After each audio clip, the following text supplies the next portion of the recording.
Tuesday, December 6, 2016. Let the record show that all three commissioners are present. And some little heads up on our next advisory committee meeting schedules. Let's see, January. All right, so the next Bellingham International Airport Advisory Committee meeting is Thursday, January 12th next year. That'll be at 5 p.m. at the, this time it'll be at the ARF conference room. Anybody know what street that's on? It says it's on Bakerview Road. It's on Bakerview Road. That's where the firefighters live. And that's at 5 p.m. All right, the next Technical Airport Advisory Committee meeting is also at the ARF conference room on Bakerview Road, Thursday, January 12th. That'll be at 9:30 a.m. And our next Marine Advisory Group, Tuesday, December 13th, so next week, 6 p.m. and right here. Right, we've got public comment. Anybody signed up for public comment? There's no one signed up, Commissioner. All right, so nobody signed up. Anybody want to say anything during the public comment period if you haven't signed up? Nobody? No, I could use my 3. Can I use 3 minutes? Anybody? No, I'm kidding. I can use 3 minutes. Okay, gentlemen, we have a consent agenda, and if you would, please. Lindsay. A motion to approve consent agenda items A through M. Okay, anything glaring on there that anybody would like to discuss? I have nothing. Okay.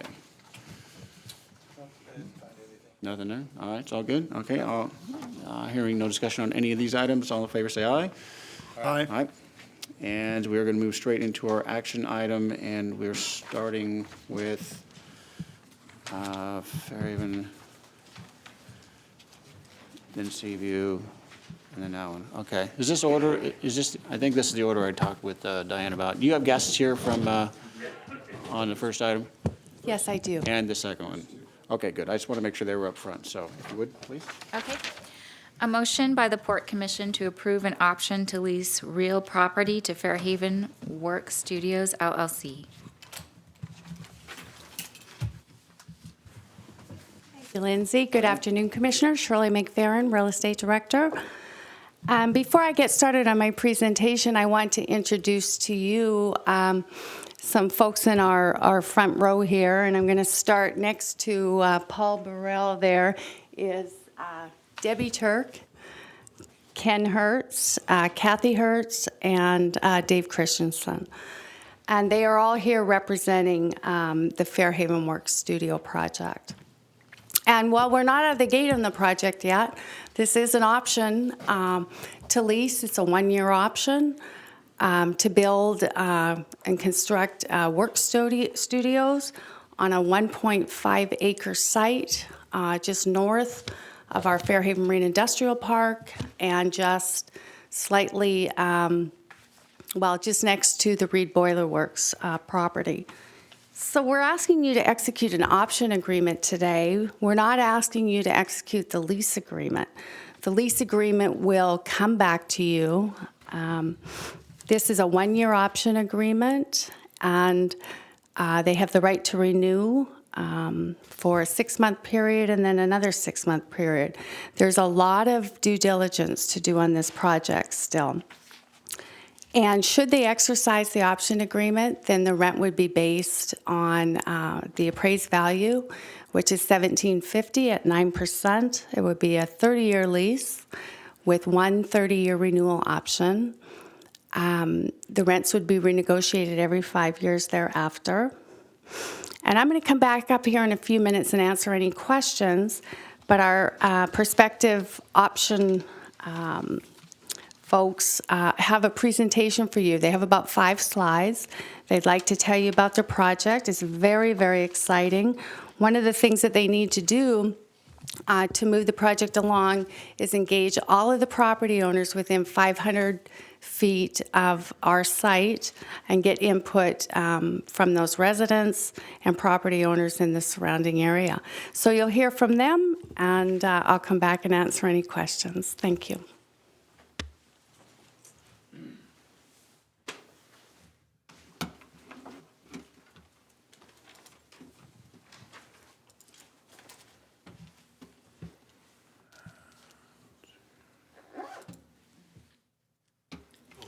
You're not going to go through that thing. That's Christensen's deal. I just had a few comments to make before we have Dave Christensen give some comments on the concept. First of all, let me thank the commission for considering this option to lease the acre and a half. And thank you very much for Shirley and Terry for putting up with all the nonsense we went through with them. They're tough negotiators, but are looking out for the port, and we were able to at least iron out a few details. As the commission knows, we tried to do this project about 10 plus years ago. And one of the reasons, the factors that we didn't go ahead with it was because we just didn't have enough due diligence time. This project is a tough one in the sense that we don't know what the environmental conditions are. We don't know whether or not we can get approval from the city on the work-live concept. The soils are unknown. We have shoreline issues. We have access, egress issues, number of issues that have to be studied during the due diligence time. So I appreciate very much you giving us the time to go through the process so we can make an intelligent decision. The project is in an excellent location. It's close to Fairhaven, walking distance to shops and restaurants, trails, the kind of things that people in this kind of environment like to take advantage of. And they're all right there. And I guess the other thing is that when you look at work, live, people, a lot of times people do the work at home. They go to the shop, they have a little space, and we've had some of those, and then they go back home again. We would like to have an opportunity here to have the person that is doing the work in the workspace have an opportunity to live there as well. The live is going to be minority to the work. The work will be a majority of what actually happens there. And I got a note from the city that said, we're going to scrutinize this very carefully. I know the commissioners are aware of the fact that we're looking at the live concept with the work concept, but they want to look at it very carefully to make sure we're not pulling an apartment scheme on them. And we aren't interested in that. We're interested in somebody having a small entrepreneurial facility that in fact they can stay there at night. And we have operated, and I think Dave will talk a little bit about that, but we've operated 3 of these work studios in the past, one in Denver, one in Pasadena, and a small one here. So we have experience in how to do that. Several objectives. Of course, we have to be able to get the live concept approved by the city. We want to make it a project that we can all be proud of, or we won't do it. We've got to have a project that is going to be compatible with the location, compatible with the marine-oriented uses down there, and still be acceptable to the neighborhood.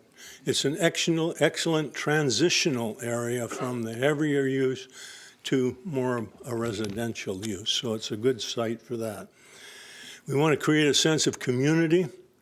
In the facilities we've had, there is a sense of community. People interact, they contract with one another, they work with one another to come up with whatever they're producing. And so it's a community of people that will interact with one another.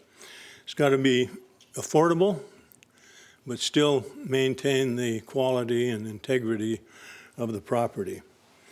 And most of all, I think any of these projects and anything you do, as the commission and the staff know, you've got to have good management.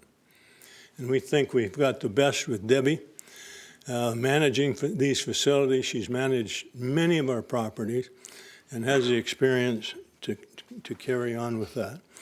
Denver, we had over 200 spaces. Pasadena, we had about 80. Here we have about 30 So it's going to be a different concept in the sense that we're looking at about 68 units on the site, and we'll show you some of the information on that.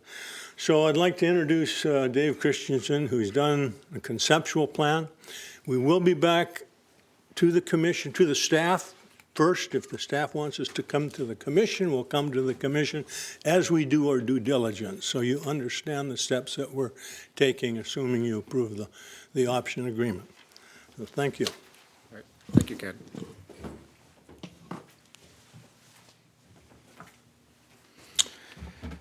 Hello, Commissioners, public, thank you. My name's Dave Christensen, and as we're starting this project, these are just conceptual. We were just kind of doodling to see conceptually what could get on here, and as Ken mentioned, the due diligence starts now, where we can drill down and find out exactly what's appropriate here. So very quickly here, as you know, next to the site, the Reed Boiler Works here, so whenever you do a project, it's always important to know the story of the place. We're not on the Reed Boiler Works property, which no longer exists, of course, but there's iconic industrial type images that this kind of building has. Let's see, how can I? One thing we did 10 years ago is have a public charrette. We invited all the people that are nearby. We had NIMBYs, we had people who were citizen activists to kind of listen to what their concerns were about doing something. This is over 10 years ago now, and we kind of didn't proceed at that time, but we heard a lot of the concerns that people had. When we moved forward, one of the big things here, as you can see on the property here, this is looking down on it, north is straight up, there's apartments over on the right, the far right there is State Street. And they wanted the property, any development, to be as far away towards the water as close as possible there. And where you can see where these diagrammatic buildings are, they're about 115 feet back from the ordinary high water mark, which is what it's a 100-foot setback from the shoreline and 15-foot setback. However, because it's improved, you actually could go closer, but I don't think we may want to in this case. The other thing that people were concerned about was breaking up the buildings. So this is actually turning at 90 degrees here, but it's actually keeping a buffer up near the South Bay shore, which is up at the top there, and the apartments are up on top up there. And breaking up the structures so it looks more iconic. That's kind of the idea, and actually improving a lot of the land around here and the landscaping to soften the feeling of this area. And a transition into the industrial area, probably in the floor plans conceptually here, the lowest level in the far left, there would be these work studios would be anywhere from 500 to 800 square feet. Kind of small demand is what these work studios are looking for.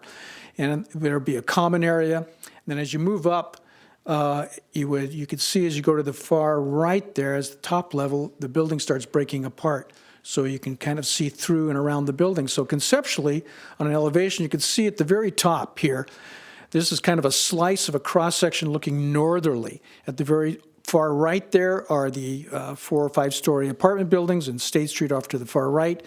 And then there's a landscape buffer just below South Bay Trail.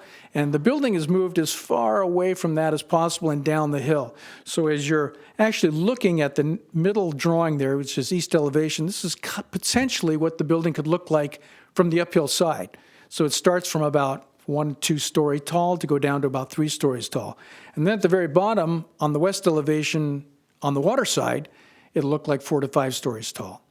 On this industrial property, of course, there's no height limit at all here. We could go up as high as we want. But this is kind of what the goal here is, to have something that's affordable for people to start businesses in, and this is what the big demand is. And so as Ken mentioned, that they have a lot of experience with these small work studios here, and there's a huge demand. They have a big waiting list for these things. They've managed a lot of these, and they've learned a lot about what people are looking for. And something that's really been interesting. So I've been doing a lot of office spaces around this area for many years here, and especially in the last few years. And you know what they all had in common? No receptionist, no waiting room. They're doing work all over the world, but they just need a place to do their work, and they want kind of a collegial atmosphere to work with other people. They need a small space. But you could see this in a lot of the new young businesses that are happening now. And this ends up being a de facto incubator business. So there's all kinds of different businesses that are happening around the county that I see that are just 1, 2, 3, 4 people. And what can happen here is this could be flexible. So if we do it with the framing we're talking about, walls can move. They're not all bearing walls.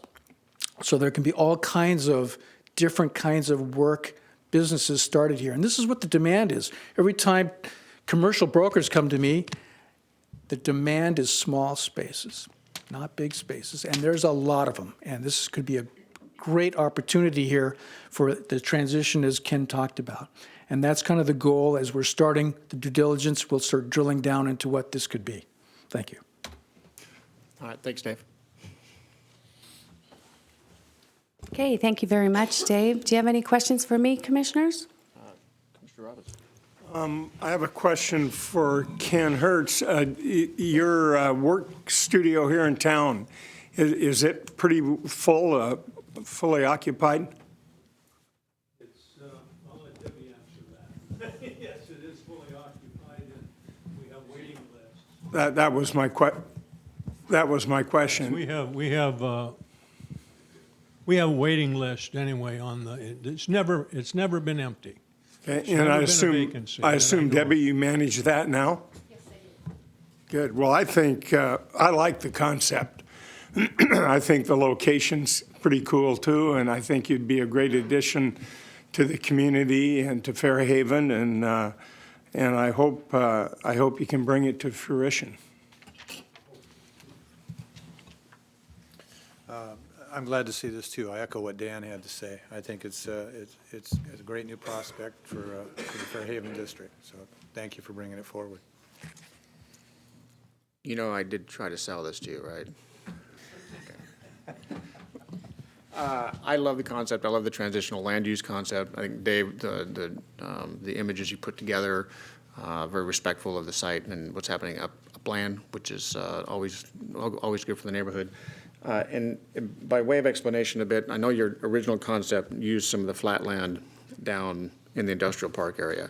And the big concern that myself and I think the other commissioners had on this was we're drawing and holding the line on the industrial land to sort of push back against the pressures of gentrification down there. So I think we'll continue having some conversations about, if you want to move forward, what we can do on that flat land. But the parcel we're talking about today, it's not something that the industrial park is going to probably ever want to use.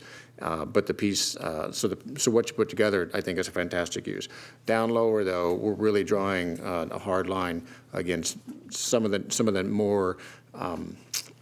more dense urban types of uses that don't really relate to the industrial park and the Fairhaven Marine Industrial Park and that whole concept.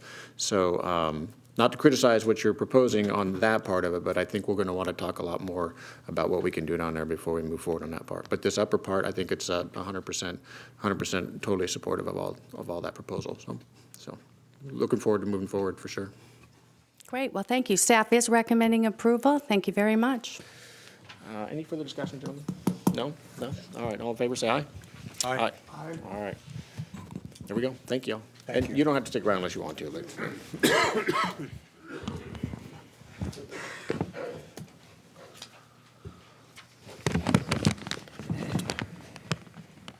Take it down.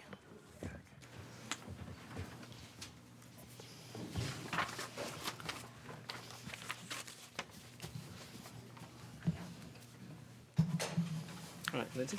Okay. A motion by the Port Commission to approve a renewal and modification of lease between the Port of Bellingham and Seaview Boatyard North for premises located at Squalicum Harbor. Thank you. Good afternoon, Commissioners. Shirley McFerrin, Real Estate Director, once again. I want to just take a second to welcome Phil Reese, the president of Seaview North. If you could wave your flag. Sitting next to him is Till Reese. And I noticed that we have probably 12 or 15 employees from Seaview. So welcome to you all. It's nice to have you here. So this is a renewal of lease for Seaview. It's a 5-year renewal, effective May 1st. It does increase the rent from about $430 per square foot land value at 9% to $442. And then the lease will be renegotiated after a 5-year period. One of the things we're asking the commission to do today is reduce our rate of return for the haul-out pier. We put that improvement in about, I think it was around 2003. It cost us about $515,000. We amortized that at 9% over a period of time, and that has been fully amortized. But I would argue that there's still residual value in that improvement, so we're going to ask Seaview to continue to pay something for it. So I'm asking you to reduce that rate of return from 9% to 4%. And then there is a provision in Seaview's lease that requires them to construct a building. And at the request of Mr. Reese, he has asked us to eliminate that provision, and I'd like to honor that request. I've talked to the commission and Rob about the potential of the port building, Seaview building, and you all seem very receptive to that notion, and I've told Mr. Reese that. All the stars have to line up, of course. We have to have the money. We have to have job creation. We have to have a tenant that can pay the rent, which we know Seaview can. So with that, I would like to recommend approval of this. Thanks, Shirley.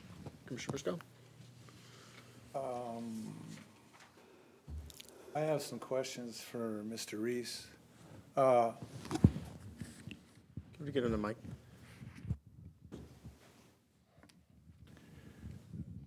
Do you mind if I call you Phil or Mr. Reese, or what would you Pardon me? prefer? Phil or Mr. Reese, what do you prefer? Mr. Reese would be great. Mr. Reese, can you tell me what your intentions are with the dock to the south of the yard, where the idea is the Caritas is tied up now, that vessel along there? Do you have any? You talking about the float that we put in at our Well, no, expense? the pier that's kind of dilapidated itself along the road there. Which parcel are we talking We'll pull it about? up. It's, Pull it up. It would be Commissioner. parcel C in your lease, though. Pardon me? It'd be parcel C in your lease, but we'll get it. What about parcel D? Well, the entire thing along there. Well, there's parcel D and there's parcel C. I just want to be clear what we're talking about here. Okay, when they get it up there, I'll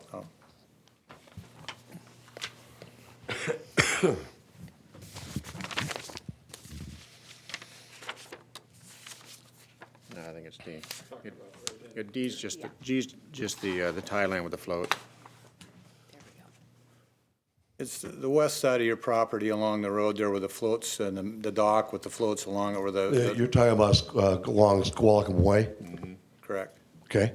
From the north end of the pier to the south end of the pier that you leased there, do you have any intentions of rebuilding that or using it for anything other than having floats there with boats tied to it? Well, we put in the float that's attached to that wharf. Right. Okay. I think our cost was around $100,000 for that float. Between that and also the transient up here.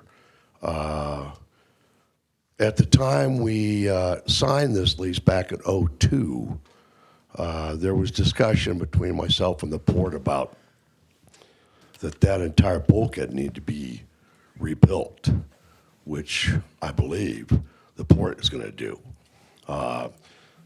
That's the only problem with that area. The wharf itself, which I refer to as parcel C, is actually in fairly good shape. It's parcel D, which is imploding.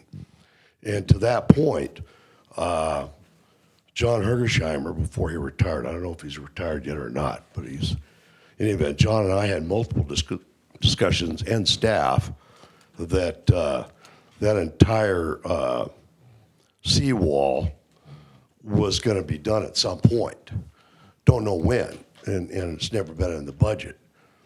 But to that point, there's a tenant out beyond parcel D, which is now, what's the name of that? Ocean Air. Ocean Air. And Ocean Air, when they purchased that building from a prior tenant, they bought the building. And at that time, during that transaction, I know the port put a sheet pile in around that building to stabilize that. So I'm not quite sure where you're going with this question, Commissioner, other than to say that I believe that fits the model of what the port and Seaview negotiated back in '01, that the port would put in the sheet pile, which I believe abuts to the Travelift Pier. And at some later date, that sheet pile or that bulkhead would be replaced by the port at some point in time. So I don't know if I've answered your question or not. Well, I guess if, let's say everything was fixed, what was your intent to use the dock for? Well, I really don't, that area that we're talking about, on Parcel C, is usable. We just don't use it currently right now simply because of that sheet pile, okay? We know that that is a problem. And so we've been instructed by the port not to go over that sheet pile. So we're, currently what's going on there is we have boats that come and go depending on the season.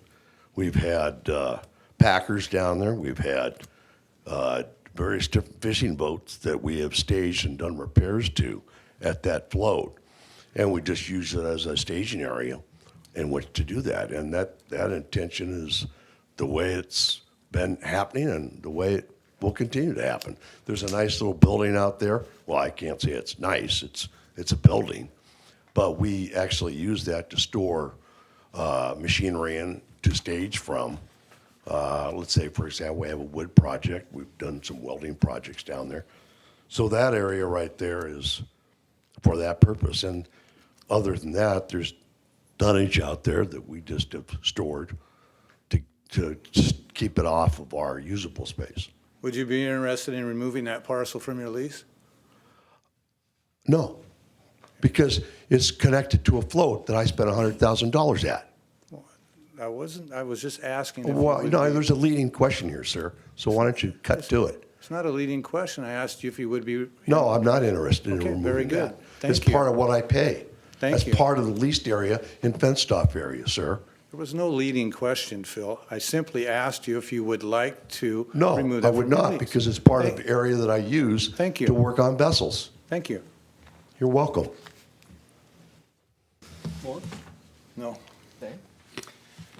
I think these concessions are good from the standpoint it seems to make a more level playing field with the change in the lease we signed with Colony Wharf. So making these two changes, I think, would be appropriate. Yeah, and I would like to add too, for the 4%, so Colony Wharf's crane was 3.5 plus 1% of the gross.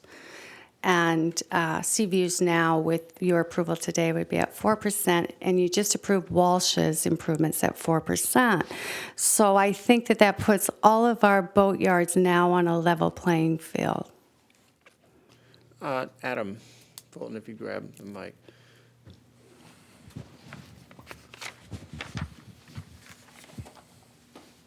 Thank you. So, parcel C, I don't know if you call it parcel C, we're calling it parcel C. You familiar with the wharf? I am familiar. All right, so, when was the last time we did a survey on that, and what did that tell us? Yeah, it's been a while. I don't have any information on parcel C or that wharf. Our concern in area is what we call Wharf D, which maybe correlates to lease area D. But Mr. Reese is correct. It is imploding, and we do have budget to partially remove some of that. Yeah. So the part we're removing is just the part that is actually failed, right? Can you circle parcel D I sure can. or dock D or pure D? In Seaview's lease, D is just the tide line with the float on top of it, which is tied to that wharf.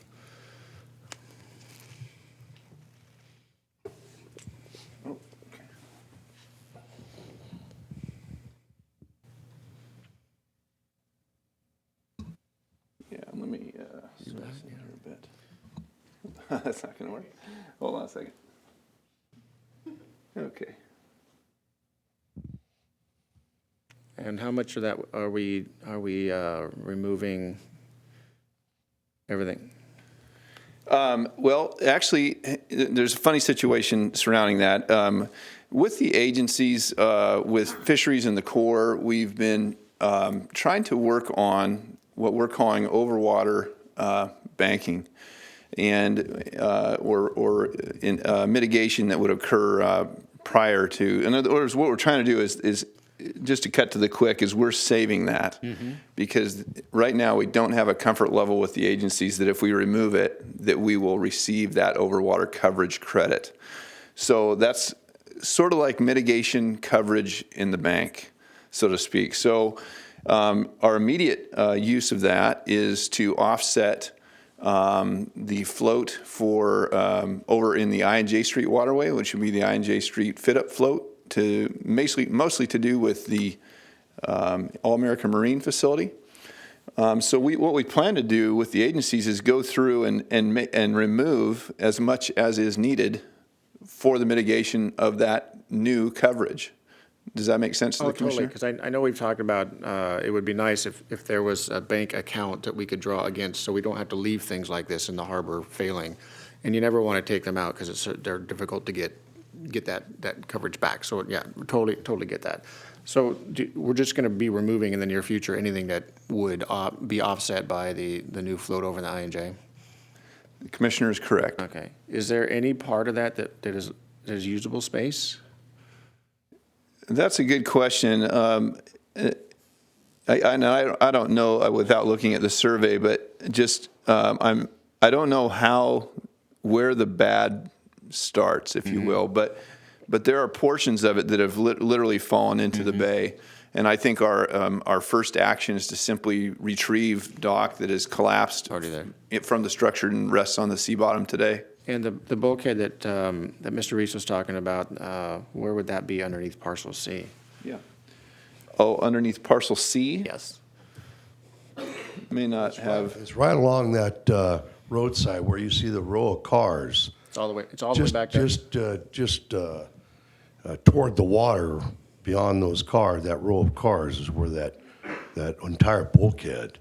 There you go. It actually cuts right through that building. That's one of the things that Hergesheimer and I talked about, is it actually goes right underneath that building. To the southwest, Mr. That's Reese? correct. That's correct. And we're talking about usable space and why, it was imperative that that was part of the lease premise when we signed up for this back in 2001.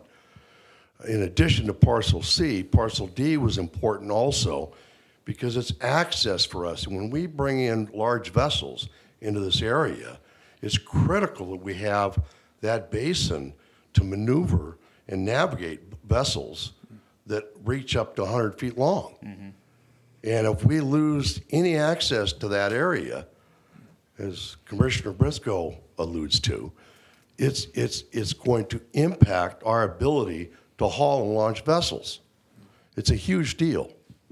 So I think, and I'm speaking for Commissioner Briscoe right now, one of the concerns that I heard him bring up previously was that parcel is underutilized, and it may be because there have to be repairs made so it can be more heavily utilized. Exactly the reason why it is. Okay. All right. And this has been ongoing with staff before any of the three of you sat up in this room. I mean, these are discussions I've had with port staff reaching back to Jim Darling, John Hergesheimer, Art Choate, Shirley McFerrin, Lydia Bennett. All these folks are clearly aware of what's been going on out here. Okay. And what I find interesting is after a deal is consummated with Ocean Air, that in order to consummate that deal, which I was actually trying to purchase that sheet pile was put in. I don't know who ended up paying for that sheet pile around Ocean Air. Be kind of curious to find out, but I don't think it was Ocean Air nor the seller of that land. Not the land, but the building.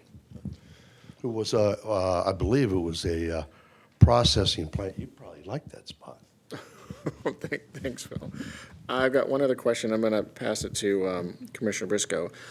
So we're reducing because the finger piers have been amortized for the travel lift, we're reducing the rate of return on that.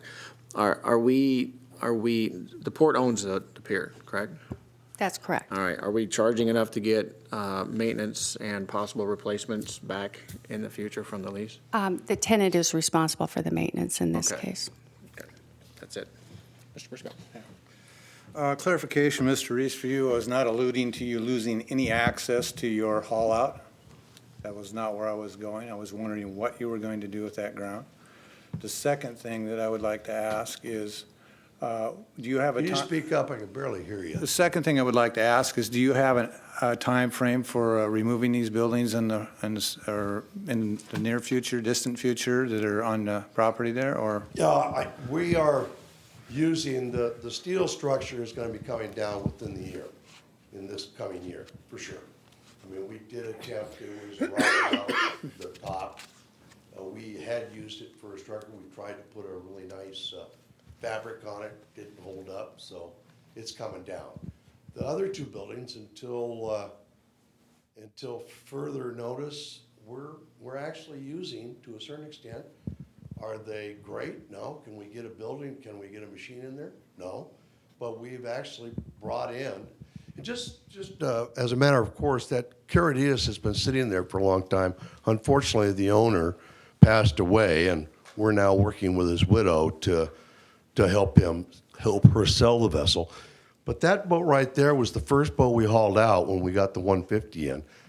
There's $500,000 worth of woodwork that went into that boat, running gear, et cetera. So it was a really great project for our staff, et cetera. Back to your question about the buildings. We actually built a carriage and ran into that building too with, what was it, a 76-footer last winter? It was a 76-foot boat that we hauled in there with a log truck, some cable, winching material. It was about $160,000 repair job. So they come to some value, but they need to come down. We know that, and we know we're responsible for it. Well, I'm not pushing to take them down, believe me. What kind of shape are they in? Do you know? They're in terrible shape. I mean, As far well, as- let's put it this way. The buildings were something that worked for us for a short period of time. They're not sprinkled. I had to rewire them because they didn't meet code. The roofs need to be replaced. The rest of the buildings are adequate and structurally strong, but it just doesn't justify any more investment in them. That was my So question, that's was how why- are they, I guess, Pardon me? how are they structurally, I guess what I was after. Other than that, they're structurally sound. The roofs are shot, et cetera. And we knew that going in. I mean, but they don't meet today's competition. In other words, if you go out into the workplace now or out into the industry, you go to Port Angeles, you go to PT, you go to Delta in Seattle, and now Pacific in Anacortes. They all have large buildings where you can get a travel lift into of some size. And that's really where, and we knew that going in. But they have satisfied somewhat our needs because we do use them, but mainly for storage right now and the occasional project. Thank you. Mr. Reese, you had a design for a building that went through some city processes already for a new building? Say that again. You have a design for a building that you've already gone through some of the city's processes about that? To meet the criteria of our lease, I believe '07, I was to supply the port with structural drawings, of which I did. And I've even amended those structural drawings. Actually, I've paid for 2 different sets of structural drawings. And my investment in the new building is exceeding $100,000. And I don't know if this is, if you were a commissioner yet or not. Yeah, I was here. I think you said, and something was already submitted to the city. So is that not? Well, no. Seaview, with its own renderings, its own staff, went through zoning to get that zone rezoned at our cost. No cost to the Port of Bellingham. Zero. So, and that's one of the reasons why there had been extensions along the way, because we were asked at one point to stand down on that by the port. So that's another topic for another day. But the bottom line here is I paid for all structural drawings twice, and I have an active building drawing right now in submittal, and staff has it, that I submitted just to start the conversation about a building. So Seaview right now is well north of $100,000 of investments between structural drawings, zonings, and actually renderings that we have supplied to the commission and staff, and also used when we went to zoning through the city of Bellingham. So who asked you to stand down from pursuing the construction of that building? Well, it was at a time at the port where they felt it wasn't good timing to get in front. Who's they? So this was back in about '08, and A long time ago. yeah, it was a while ago, and we didn't think the environment was such at the city that we'd get the height variance we needed, so we asked to wait on that, and I think that paid off. I mean, That's exactly right. But we did. That process went through and you got the height variance. correct. That's correct. Yeah. But it was a discussion between, and an agreed discussion between myself and the port to say, you know, this is probably not the right time to do it, but I did delay it. And so therefore, when I'm trying to interact here, it's been a process. It's been a function of a dialogue between myself and staff to get us to where we are today. If that answers your question. Well, the timelines, I'm a little confused about the timeline. So you were asked to stand down, so you did, but then that still went, the process still went forward. You still got a height variance after that time period for the building that you'd like to build. Because I was sitting on the commission when you got that height variance, and that was in 2008. So the only question I've got is where are you at in the process right now? What are the next steps you need to move forward for your building? To sit down and negotiate something with the Port of Bellingham, In regards to what? building a building. You mean having the port build one for Correct. Seaview? All right, Correct. okay. Just for clarification, what's before us today doesn't really have anything to do with D or C that we had talked about. What is before us today, just for clarification, is the change in the rate of the pier and taking the requirement that Mr. Reese build a building is being taken off the table. And renewing the lease for 5 years. And yes, okay. And I, for one, would like to see you build a new building if it's going to create some jobs in the future where the port would build it and lease it back to you. I would be more than interested in doing that if that's going to create some jobs I down the have road. articulated to staff multiple times that we sit at around 25 people right now at both of our locations. And some of these fellows that are in this room are from either location. These guys go back and forth because we have structures downtown, down in Seattle. We shift our staff around between all of our facilities based on where they're needed and their skill set. Back to the building. It's absolutely a game changer for Seaview. I expect it to double our workforce here, which stands at a high of 30 and a low of 22. I think right now we're at 25. And it will double our workforce up here. It's a game changer. And it will not just for Seaview, the whole community will benefit from it. It just will. With regards to Caradias, I could tell you right now, matter of factly, that Tri-County alone, we did $500,000 worth of work in that boat. I guarantee you, he's done a couple $100,000 in that boat. I guarantee it. And we work very closely with Tri-County a lot of projects because of their skill set and what they bring to the party, and we work very closely. As one example, there's many other contractors that run very successful businesses in this town, but it will change the environment up here tremendously.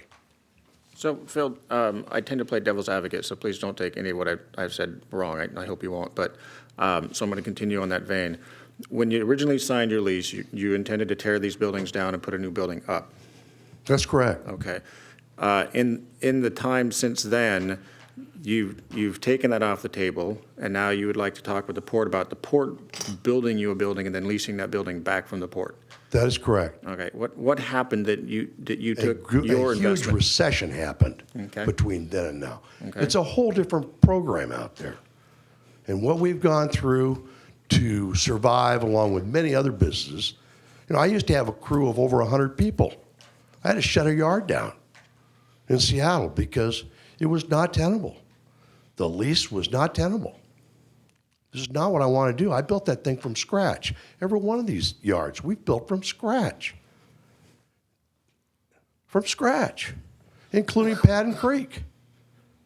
I could tell you, I could walk you through these facilities and show you what we've done.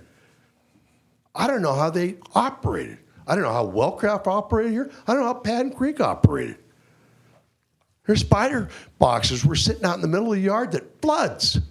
How the hell do you work on boats that way? So we've invested now north of $2.6 million between these two facilities with infrastructure and equipment. I recognize that equipment's mine. I understand that. But that's what we've had to buy with our money to make two very viable operations in this town. 2.6. Who do you know that's a marine tenant of the port that since 02 or 04, because that's when we spent the big money for the one machine, which was $500,000, okay? Who do you know invested that kind of money in their facilities? I don't know of anybody. So the point is you have a tenant here that has demonstrated consistently that they're willing to invest in the company to grow the business from zero. Okay? From zero. We started with a yard that was a wreck down there, and I knew it going in. The port agreed from that bulkhead into the water, that's our baby. And I said, from the bulkhead in, it's my baby. And who would have known in 07 what happened? Who would have known? I didn't, But it was batten down the hatches for many, many years after that. And we're finally seeing some traction now, which I'm proud to say is a good thing. So I don't have any trouble with. I hope that answered your Oh, question. yeah, that's totally, fine, thank you. I don't have any trouble with the lease adjustments we're making here. We are going to have a conversation moving forward, though, about any kind of port investments in the property and how we're going to pay for them. So I wasn't aware of this conversation that you'd had years ago about the bulkhead, so I'm sure we'll be talking about that. Oh, it's been not sometime in just the future. one, Yeah. multiple. Yeah. When I signed up for Parcel D, everyone knew it was worthless. I said, however, what I need is a navigable point to get in and out of that, because it's a narrow slot. And when it's windy, it can be real interesting. And if I take the ability away from the navigation of vessels in and out of there, and you take that away, or it goes away, which I've been paying for that, by the way, it really creates a hardship. I think the commission's been pretty consistent in the last couple of years. I think the election of a commercial fisherman to the commission has meant quite a bit, or it speaks quite a lot, I think, for where the community is on where the port should be aiming its investments. So we're paying a lot more attention to Blaine than we ever did. We're making more investments down in this part of the county than we ever did.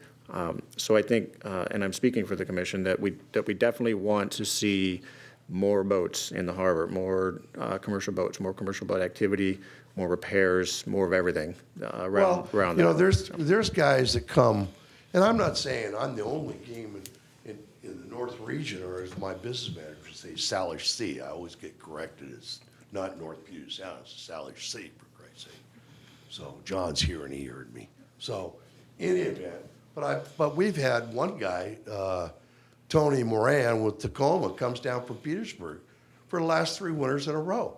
We replaced his stem on it last year. There's a lot of places all the way up there to down here. So point is, and we love working on all kinds of boats. I don't care if it's a sailboat or a powerboat or fisherman. We do it all. We have it at all our facilities. Thanks, Phil. Anything further, Commissioner Briscoe? The size of the new building you are thinking to build, I haven't seen the renderings or anything. Well, so- the initial design, for starters, let's talk about the height. 35 was the height. We changed it to 60. That in itself is huge. What we can get under that roof is huge. We started with a footprint, and we have renderings, and I'd be happy to drop them off at the office and have you see them. I mean, they're, Just looking for a rough idea of the footprint. well, I'll tell you what they are. They're not even rough. 60 foot high. The original design was 125 deep by 150 wide. So that would create 3 bays. We've now shrunk it to 125 by 100, which creates 2 bays. Because we haul some pleasure vessels, well, Nordland that comes to mind, Mixer is 105. So, but that, you can put 2 50-footers, stern to bow, et cetera. So the current design that we think would work the best for the facility, for the way the orientation of the yard is 100 by 125. The cost of that approximately? In your estimate? Yeah, it's about a $1.5 million deal. Now, the actual building itself, I know, is gonna run depending on design. I believe my last number that my guy gave me, who, by the way, has built 3 different buildings for me over my tenure with him, okay? And the latest one, I believe, was around 8 for his part, and you double that for pretty much the ground, electrical, et cetera. So it's at the very low end, 1.2, but I think it's gonna be closer to 1.5. The existing buildings that are there, Mr. Reese, if they were re-roofed, re-sided, and brought up to date, would they be acceptable for use for smaller vessels, repair inside those? Now, by the time number one, the only machine I can get in there is in Bay 2, and we can get our little lift in there. Okay, so now you're gonna we built a cart last winter for this one job. We've utilized it twice since then. So it's too small, too short. Don't misunderstand me. I'm not talking about replacing the building you're talking about building. I'm talking about leaving that there and using it for smaller vessel repair, while your larger building is being used for fish. No, and I'll tell you why. It's a good question, and I'll explain to you why. At certain periods of time in our peak season is we're looking for more space. If those buildings were gone, we would have more ground space for our peak season because we have to turn people away. In our peak season, people sometimes have to wait 2, 3, sometimes a month, depending on the size of boat, to get out. We have a waiting list for the larger vessels. So when we build the new building, it would be built toward Roeder in the back of the property as much as possible for view reasons and all kinds of things. Plus, we got to get away from the 200-foot setback, okay, which is key. And that creates then more space for our boats that we work on outside. If you did a large building In those smaller buildings, we'd be hamstrung. We couldn't do it. I mean, I'm really looking forward to knocking more of those buildings down, 2 and 3, just to get more space. Good. Just for clarification, how many jobs do you think that would add to your facility if that 100 by 125 building was built? No doubt about it. We build a building that can get boats up to 100 feet in length in there, which I think our sweet spot's more like 80 footers. There's no doubt that our staff would double, in no doubt, and that means Which would be 25 jobs. 25 jobs. And those, the gentlemen that are sitting is a good percentage of who we got working. And these are all family wage jobs. These guys have homes, they have families, they have a profit sharing plan, they have medical and dental, and they've had it way before it was the political correct thing to do. Thank Even you. 2 paid personal days, which I can't believe I signed up for 20 years ago. Anything further? That's called PTO, in case you didn't know, Mr. Attorney. All right, it's pretty basic changes here. I'm sure there's more to talk about, but let's. That's another topic. Yeah, we'll wrap this one up. Anything further to say Table about that? No, other than thank you for the jobs you create in the community and Thank you. the investment you've made. Happy to be here. All right, hearing no further discussion, all in favor, say aye. Aye. And hearing no opposed, thank you all. Thank you all for coming. Thank you. Great, thank you, Commissioners. We have one more item, and then we're going to take a little break, a little recess until 5:30. But we're going to hear our third item, and we're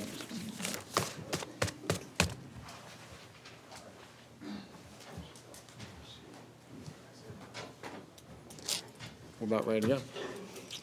Wait till they file out. All right, I'm giving you 1 minute. Pretty basic. This is an action item, so Lindsay's going to read us a little action item info. Okay. Authorize the executive director to execute a contract with Raz Construction of Bellingham, Washington for the Squalicum Harbor Boat Launch modifications and Bellingham Shipping Terminal repairs, Phase 2, in the amount of $586,164.75, plus a 20% contingency for a total authorized contract amount of $703,397.70. Good afternoon, Commissioners. Greg Nickel, Project Engineer. So this project is in 2 primary schedules of work. The first, which I will discuss, is the Bellingham Shipping Terminal repairs. The second schedule of work is the Squalicum Harbor boat launch modifications, and John Gibson will come up and speak to that one. There's actually a third very minor schedule of work that's occurring at the C Street bulkhead. We're installing 2 galvanized steel ladders on the face of the bulkhead for safety purposes. So the Bellingham Shipping Terminal repairs is the second in a multi-phase project to complete repairs to the terminal that were recommended by an assessment that was completed in 2015. The first phase of work was to primarily replace some timber piers and repair some damage that occurred when the Horizon Fairbanks broke free from its moorage. So this schedule of work will do 3 primary things. The first being to install pile jackets on some of the steel piles beneath the central and north waterfront terminals.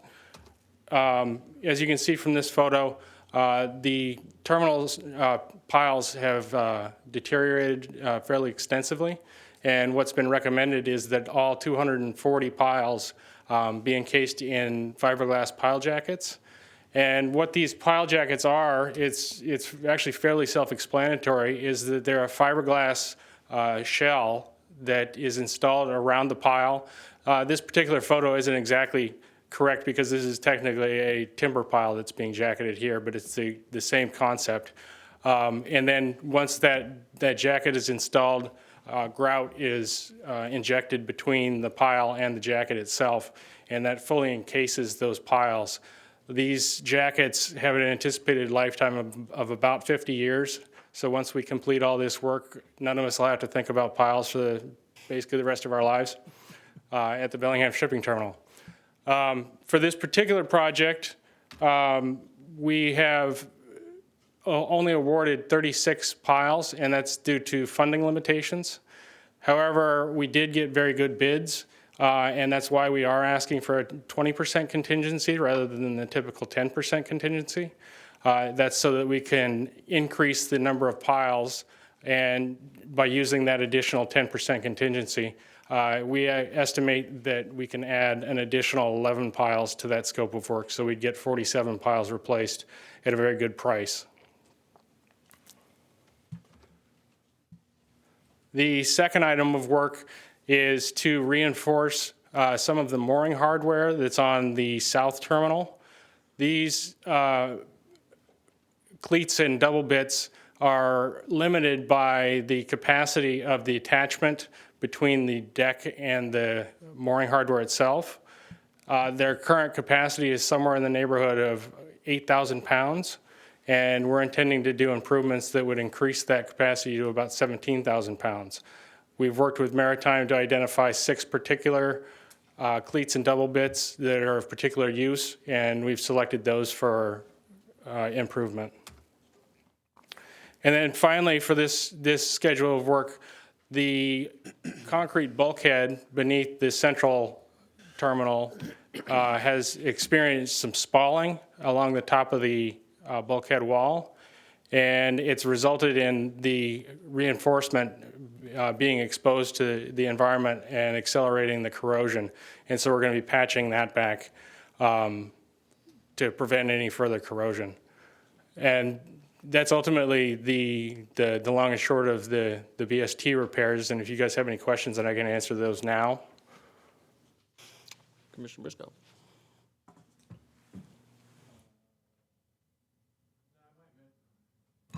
I mentioned one thing though, with where are we at with fire watches on this stuff? Because we had an issue in Blaine with work under the dock, and there was the proper fire watch. So where are we at with that on these docks, guys? So this one in particular, we're not going to have that issue. I'm very aware of that issue. I dealt with it over the weekend. I've been dealing with it basically all week. For this particular project, I'm not envisioning an issue because we're not doing any hot work, and any other work that we're doing on the piles, aside from doing additional attachment for the mooring hardware, is strictly bolts and installing hardware. And then the pile jackets are all on steel piles. So Just wanted to bring that up. No questions. Only question I've got is about the steel pile. Are they hollow, or are they filled with concrete or grout now? I believe that the steel piles are hollow. Okay. And then we'll jacket those to prevent any corrosion. Grout And on the outside. that jacket extends from about mean lower low water up to the top of the pile, because that's the area that's most susceptible to corrosion. So the pile's got to be clean, because I noticed there's Yes, some marine absolutely. life there. Yes. Is there, Brian, where's Brian? There you are. Is that a problem? Does anybody have is there a special window of opportunity you get to work in that, or is it just scrape the mussels off because they're already marine life, right? Thank you, Commissioner. This is work that's being done in the in-water work window. So that's all part of the permit process. And we have worked with the Department of Ecology on notifying them of this work, mostly because it's in the Whatcom Waterway cleanup footprint. So we let them know that this work was going to be going on, and we coordinated with them closely, and they're well aware of the work and have gave us a few questions and guidance, but no problems. But it does have to happen in a window of time? It is under the in-water work window because of the elevation. All right. I don't have any questions. So these, comes to mind, these pilings being hollow, how do we check them way down inside? I mean, what are we looking at? Are we looking at the inside of these two, or are we just sounding them, or what are we doing?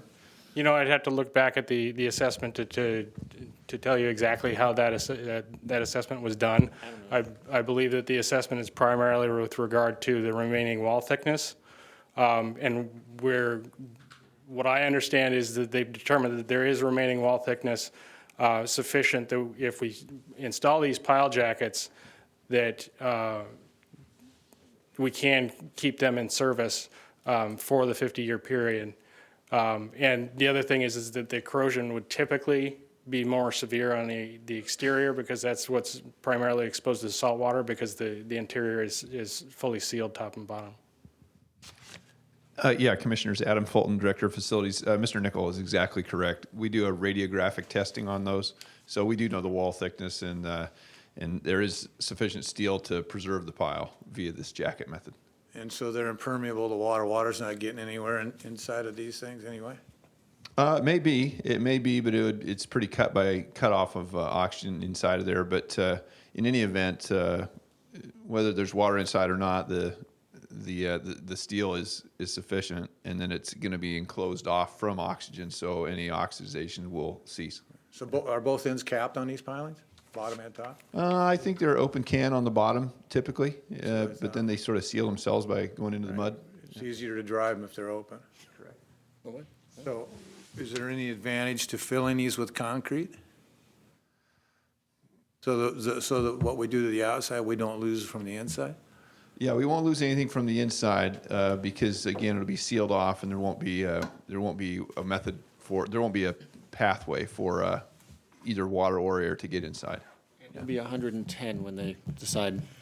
I don't know. Yeah, this- They should have done this. I know. Thank you, Adam. I know what Thank she's you, saying. sir. Anything further, Commissioner Robbins? I'll turn it over to John Gibson now to discuss the boat launch.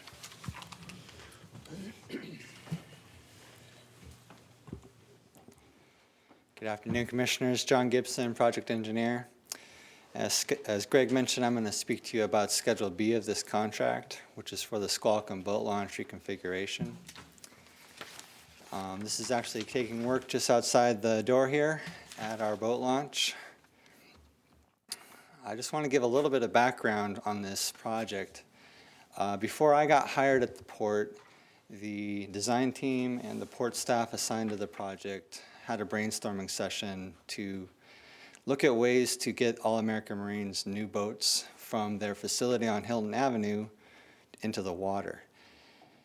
As you can see, the picture below is just a photograph of a whiteboard session, and it's not very large, but they came up with 5 possibilities. The first option shown in blue would be to take the boats on dollies along Roeder Avenue and then launch them at the boat launch. The second option, shown in orange, would bring them across the cross-country route and then across the Squalicum boat launch parking lot. The third option, and actually the last 3 options there, all take advantage of the I&J Waterway's proximity to the building. So they would take them straight out of the building and then either use a crane, or they would either install a new sheet pile wall or crane pad, or even install a new overhead trolley. And obviously the geography of that seems to make sense on the face, but once they dived into the numbers, they realized that the costs were out of our reach.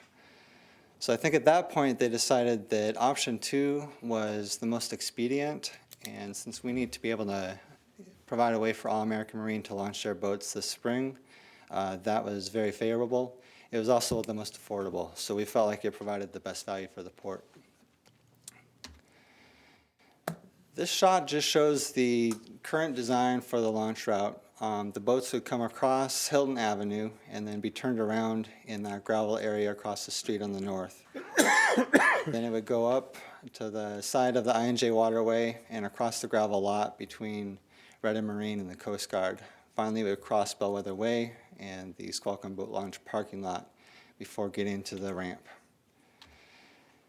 And this photo shows the current configuration. All-American Marine's new boats are going to have widths up to about 45 feet, and obviously that's not going to fit in this space.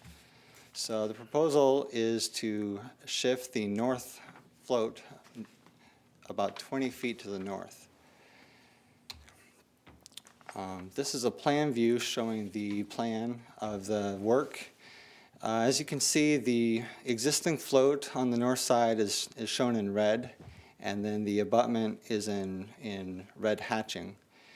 The green shaded area is the position of the new float, and the green hatched area is the new abutment. So it's a pretty straightforward project. We would just need to build the new abutment 20 feet to the north, drive in 3 new piles, shift the floats, attach them, and then demolish the old abutment and patch the existing pavement. Are there any questions from the commission? What was the price just to do the floats? Here you said it's 586,000, but that included, Thank you, Commissioner. Just to relocate the existing floats comes in at $10,000. so that's all it's going to cost to accommodate All-American Marine? So they can launch their boats? No, I'm sorry. For this entire schedule of work is $186,000. Didn't that include shipping terminal stuff too? No, sir. Schedule A was devoted to the shipping terminal work, and Schedule B was devoted to the Squalicum boat launch. I see it, okay.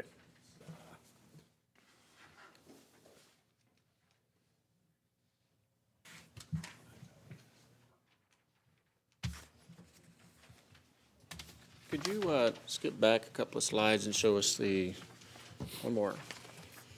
So there's a definite desire to create park space at the head of the I&J waterway.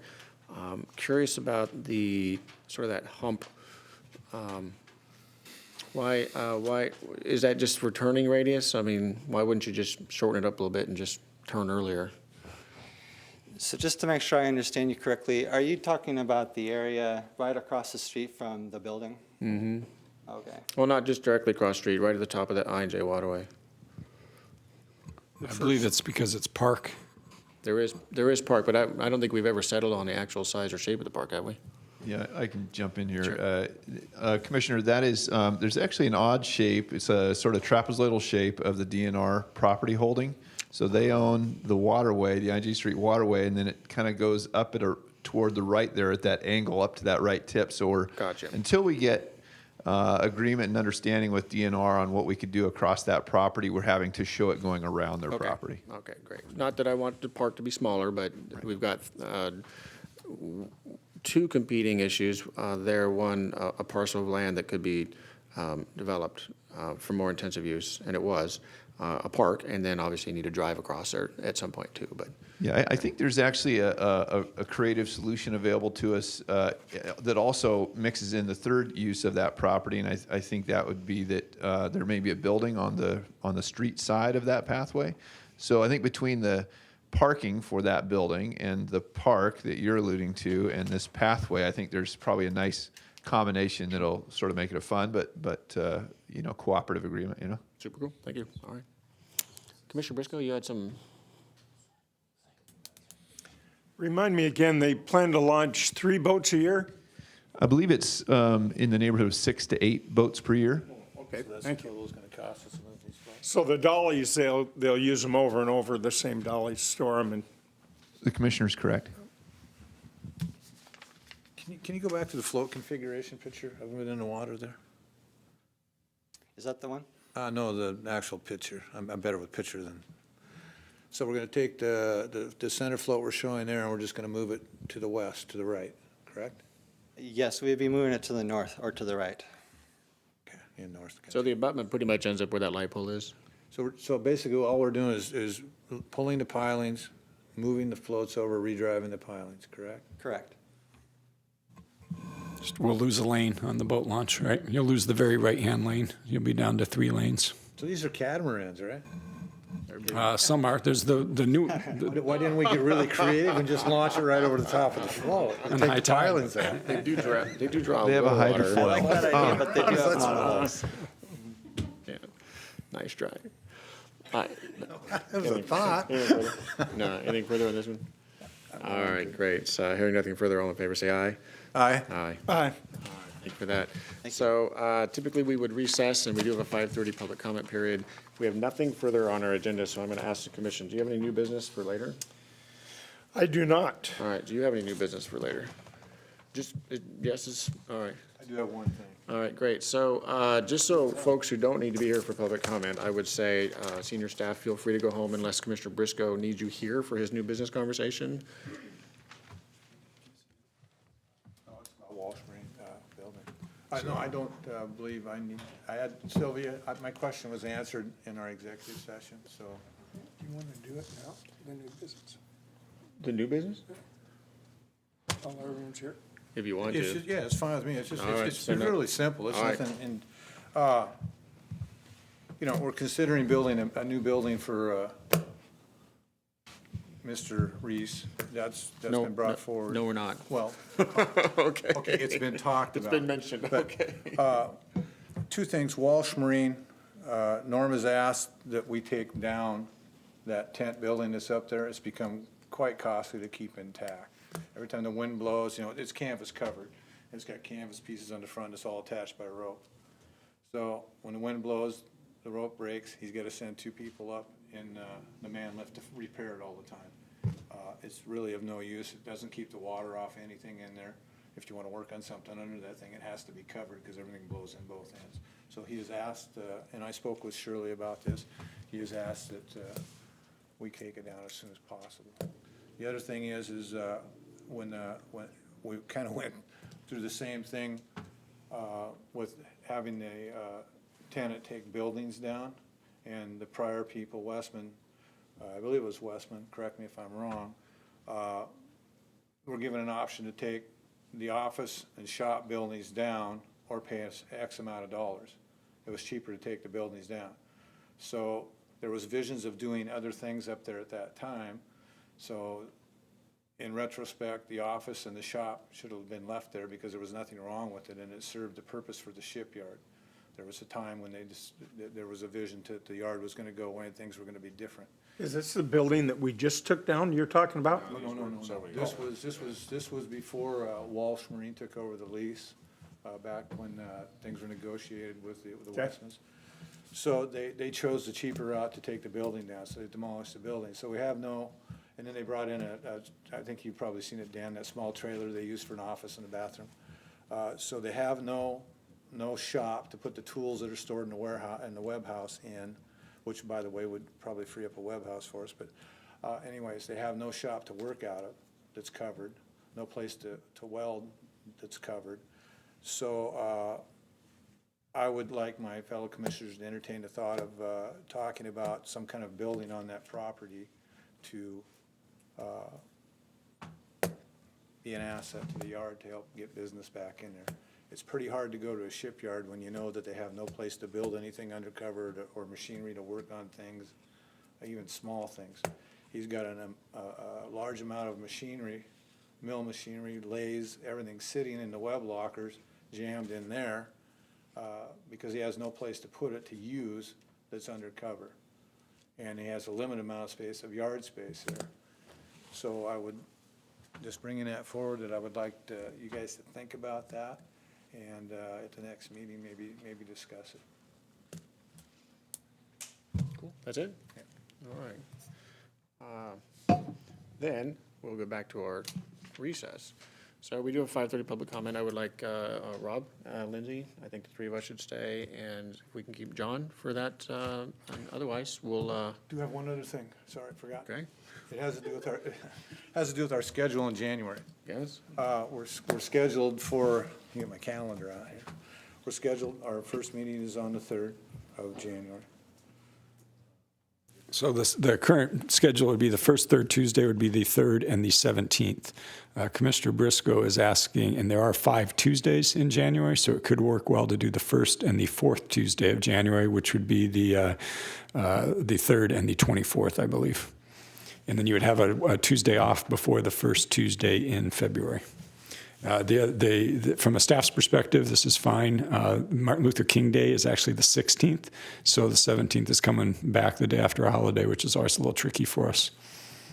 And the reason I'm asking this is, as you both know, I'm a commercial fisherman. Our crab season is scheduled to set gear on the 4th of January, which is the day after the first meeting. And generally, the bulk of the season takes place in the first 2 weeks. And if I did not have to come back on the 17th, that would greatly help me. So that's what I would request, if it's possible. All right, let's chat about that at our next meeting, which is 2 weeks from now. Yeah. Sounds good to me. And with that, then, we will recess until our 5:30 public comment, so, thank you.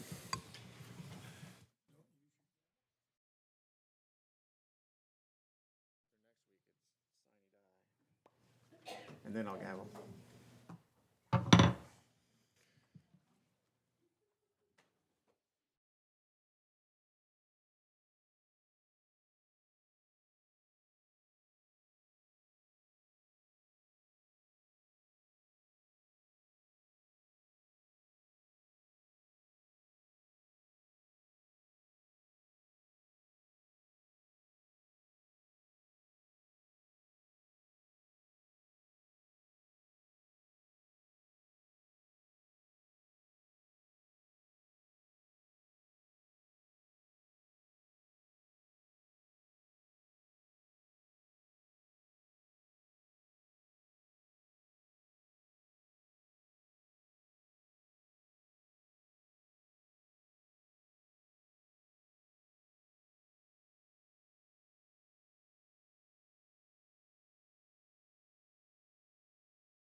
Let's reconvene our regular meeting. It is 5:30, and has anybody signed up for public comment? Mr. Clement? No? Nobody?